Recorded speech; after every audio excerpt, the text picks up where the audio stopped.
আপনি জানেন কি ময়ূর, যাকে আমরা শুধু রূপকথার পাখি বা সৌন্দর্যের প্রতীক হিসেবে জানি, কিন্তু সেটি বিদেশে একটি কোটি কোটি ডলারের বাণিজ্যিক খ্যাতে রূপ নিয়েছে।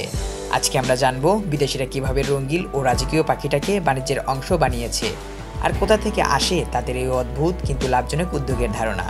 তো চলুন ভিডিওটি মনোযোগ দিয়ে দেখা যাক, কারণ শেষে থাকবে কিছু চমকপ্রদ তথ্য যা বাংলাদেশেও একদিন এই শিল্প শুরু করার অনুপ্রেরণা দিতে পারে। ময়ূর পালনের জন্য প্রথম শর্ত নিরাপদ ও প্রশস্ত পরিবেশ। বিদেশি খামারগুলো সাধারণত 1 থেকে 5 একর জমির ওপরে ছায়াযুক্ত শান্ত পরিবেশে গড়ে তোলা হয়। ময়ূর বন্য প্রকৃতির পাখি হলেও প্রশিক্ষণের মাধ্যমে এদের সহজেই খামার ভিত্তিক পরিবেশে মানিয়ে নেওয়া যায়।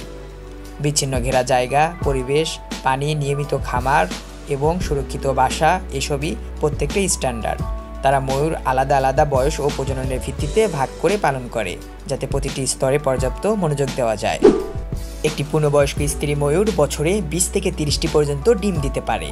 তবে বিদেশিরা প্রাকৃতিক উপায়ে সঙ্গে সঙ্গে ইনকিউবেটর ব্যবহার করে কৃত্রিমভাবে ডিম ফুটিয়ে বাচ্চা তৈরি করে, যা ময়ূর উৎপাদনে 2 থেকে 3 গুণ বাড়িয়ে দেয়।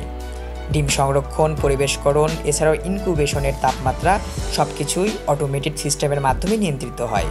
প্রতিটি ডিম একটি পণ্যের মতো মূল্যবান, কারণ একটি সুস্থ ও রঙিন ময়ূর বাজারের মূল্য কয়েকশো থেকে $1000 পর্যন্ত হতে পারে। তাহলে প্রশ্ন জাগে, এই ময়ূর তারা বিক্রি করে কোথায়? মূলত 4টি বড় বাজার রয়েছে।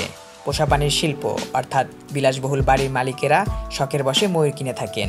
এছাড়াও জিওলজিক্যাল পার্ক ও সাফারি পার্ক, এদের জন্য নিয়মিতভাবে বাণিজ্যিক ময়ূর সরবরাহ করা হয়ে থাকে।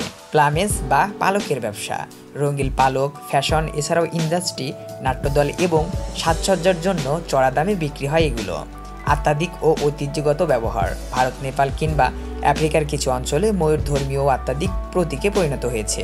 এছাড়াও ইউরোপ ও আমেরিকায় ময়ূরের মাংস কিছু ক্ষেত্রে বিলাসী খাবার হিসেবেও বিক্রি হচ্ছে।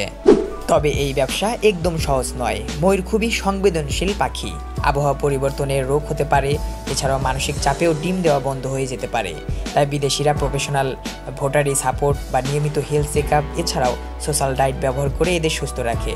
প্রাথমিকভাবে একটি খামার গড়ে তুলতে খরচ হয় কয়েক $1000, কিন্তু একবার সেট আপ হয়ে গেলে সেটি দিতে পারে $10,000 থেকে $50,000 পর্যন্ত।